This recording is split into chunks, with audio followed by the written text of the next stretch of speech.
Mean they're not to your standard? What does that mean? I'm in college. I go to Penn State. They not in college. They on the block. They just not to my standards. So it's like, okay, you're not gonna be there. Well, I'm gonna make you be there. Wait, what do you mean? What do you mean they're not to your standard? What does that mean? I'm in college. I go to Penn State. They not in college. They on the block. I live in a high-rise apartment with Hold the on, time out. I get it. You got stuff. You all that in the bag of chips. Got it. But what I'm trying to understand is a father who can provide an income for his daughter to have a weekly allowance. You go to one of the best colleges in the country. Why the French toast are you dealing with on the block? It's where I grew up. It ain't nothing else. It ain't nothing else here. I don't care.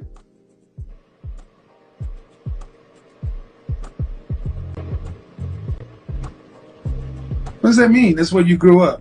Well, then leave Penn State and carry your ass back to the block. Get off your daddy's payroll and then go live in Section 8. How about that? I don't want to. Of course, I can't want you to. Young lady's trying to grow up. Hey yo, preto hermano, você sabe que eu bom. Listen, when I be talking my talk on these videos, black man, this is what I'm talking about. Rest in peace to KS, man. He been trying to let us know what's going on, black man. Listen, I don't agree with every single thing Kevin Samuels used to talk about, but a lot of things he pointed out, man, you cannot deny it. Listen, what he pointed out in that video clip was what I saw in college, and it doesn't matter where you're at. Listen, most HBCUs are located where? In the South. That young black woman talked about how she went to Penn State, which is in Philadelphia. Now, when it comes to college, right, she talked about how, listen, her dad provided her, an allowance every month. She's living in a high-rise apartment, paying for her to go to the best school. And she's dating guys who are on the block.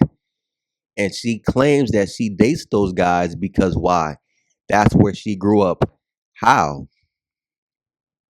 If your dad can afford to, again, pay your college tuition, put you in a apartment, a high-rise apartment, and give you an allowance, how did you grow up on the block? Again, they're so fucking slow, black man. But see, when I talk my talk on these videos, man, I just want you guys to see it. Most of us have overlooked everything from the time we've been teenagers. I'm telling you right now, it's time to wake up. Smell the coffee. Smell it. It smells great. It's wonderful. Once you start to wake up, you start to realize, yo, damn, I was really down in the dumps. Damn, my mind was really in the gutter. Damn, I really had the blindness over my eyes. Yo, when it comes to dealing with black women, black men, let's be honest, they look for losers. And this is what I'm telling you as a black man. Yo, you're wasting your time trying to date them unless you want to conform, unless you want to become a loser. You're not going to have the success that you want to have with black women. Let's be honest, dude. Again, first of all, they look for guys with a very specific archetype, right? Not to mention how social media has made things worse because, again, the average female, I'm talking about the 5 out of 10 female has access to guys across the state, across the city, across the country. And because what? Guys are desperate. Guys are thirsty. These females feel like they're doing something. But again, this is why I make content for 10%. 10% you've been saw this, you caught on to it early, and you made adjustments. Now let's get back to it, right? She's talking about how, listen, she dates guys on the block. The guys on the block are not her standard, but yet you still deal with them. You see how everything they talk about is a contradiction? The same guys they talk down to. He's not on my level. He's not on my standard. Yo, black men, they can only talk that talk to Pookie, Glocktavius, Tyrone. They can't talk that to 10%. Listen, even a portion of the 65% simp, those guys went through the fire to build their lives. They can only talk down on the same men they choose to deal with. So this is what I'm talking about, black men. Like, yo, listen, I think I talk about it in one of my videos recently, right? To all the dads out here who provide a quality life for your daughter. And guess what? She chooses to date bums. She chooses to date street guys. She chooses to become a single baby mom.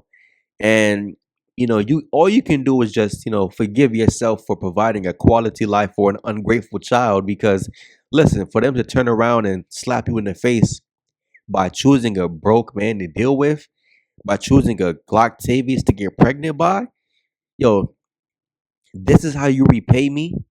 But black men, listen, it's not your fault. The culture is the problem. The peer pressure from other black women is the problem. And you heard what Kevin Samuel said. If you want to date guys on the block so bad and disrespect your father, listen, drop out of school and go back and hang out with the guys on the block. He said, "Oh, but I don't want to be over there in Section 8." So why the I want to curse. Why the F are you dealing with guys over there? Why are you dating them? What's the point? What's the purpose? But see, black man, that's because they're not serious. And like I said in the last video clip, she feels like those same Glocktavius dudes on the block. Oh, he has good stroke, tall, dreadlocks. I'm like, yo, listen, I don't have to keep on talking about it. We already know what they're focused on. Things that do not matter. And you might say, oh, but she's young. Somebody might say, oh, it's because she's young. Okay, being young is not an excuse for being stupid. I understand the whole phrase, oh, young, dumb, and full of cum. But listen, when you actually have somebody around you telling you different, again, she said she grew up on the block. How could you grow up on the block when your dad's in a position to afford you a lifestyle? That means, listen, he didn't just run into that money in the last 2 years. He's probably been doing good for the last 5, maybe even been doing good for the last 10. And if she's talking about how she was on the block, okay, maybe you were on the block at what, 7? So listen, black man, what they're trying to do is fit in because amongst Keisha's only date street guys. Keisha's only live in those Section 8 neighborhoods. And guess who she's probably friends with? The same Keishas who will probably attend Penn State. And guess what? Their dads probably afford them a decent life. Or if they don't, listen, she's hoping to pay her way through school by dating guys who are on the block, scamming, selling drugs, robbing people, and crossing her fingers that he gives her some money that she can add towards her tuition. Yo, black man, it's a nasty, nasty game that they play. But my goal is to just wake up young black men and let you know, listen, this is what you're up against. These are the kind of guys who they stack you up against. This is who they compare you to. And when they talk bad about you, black men, let's be honest. Keisha, she doesn't know what 10% is. They barely know what 65% is. Only until after, right? Only until after. And it made me think, I thought about this last night. Black men who are in their 30s and 40s and 50s, right? And they finally meet a black woman who I guess fits their physical standard. Maybe she's looking for a guy who is well established, right? If you notice something with black women in their 30s and 40s and 50s, they're looking for guys who, college degree, maybe he's a military veteran, maybe he's some kind of just a successful guy, real successful. We're not talking about stroke game. We're not talking about pull-out game, right? We're not talking about the guy who spent all his money on tattoos. We're talking about the guys who really, listen, he sacrificed his 20s, right, to make sure his 30s and his 40s and his 50s, he's living comfortable and he's not busting his ass working 60, 70 hours a week just to have a basic life. Versus with those same Glocktavius and Tyrones, yo, listen, those dudes are working at the warehouse, 45 years old, 50 years old, 60 hours a week. Because guess what? When he was 22, it was all about the block. It was all about kicking in the front door, toting the pistol. taking Instagram pictures, sharing clothes, sharing money. Yo, come on, son. I listen, those guys were focused on impressing black women while the real brothers. Listen, I know I talk down the simps right now, but listen, for a small portion of the simps, again, the guys who can actually afford to provide a better life for a black woman, those same dudes went through the fire as well. He sacrificed his 20s to make sure that, listen, he's not under a bridge. He's not sleeping on a woman's couch waiting for her commands. Oh, when I come home from work, you better eat this ass or you have nowhere to stay tonight. Yo, listen, I remember a black woman told me something. Yo, she said, and this goes to show, listen, how they want you underneath their thumb. They want you in their control because she said something about you have to be nice to a black woman, and she didn't specify a black woman, but you have to be nice to a woman in order to have something to eat and a place to stay or be homeless. I'm like, what? Or be in jail or something like that. I'm like, be in jail? Why is it so extreme?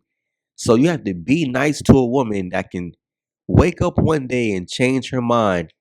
Oh, you wasn't nice enough today. You didn't eat my ass the way you wanted to today. Like, come on, son.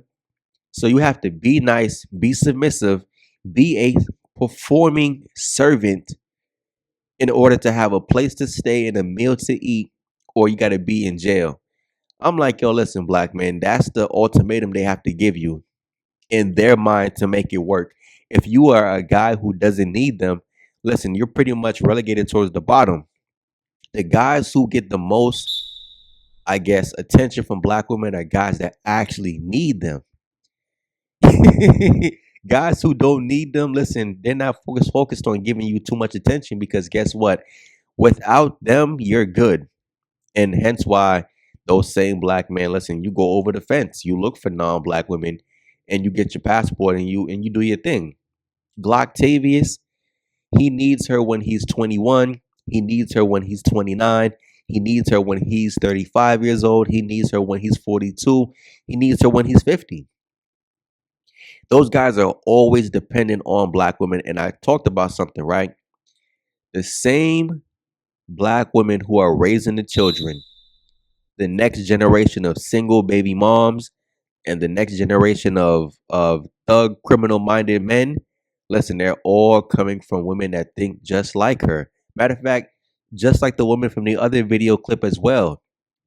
You're in college, and guess what? You're dating guys on the block because for whatever reason you think the guys on the block are not up to my standard, but I like the way how he has sex.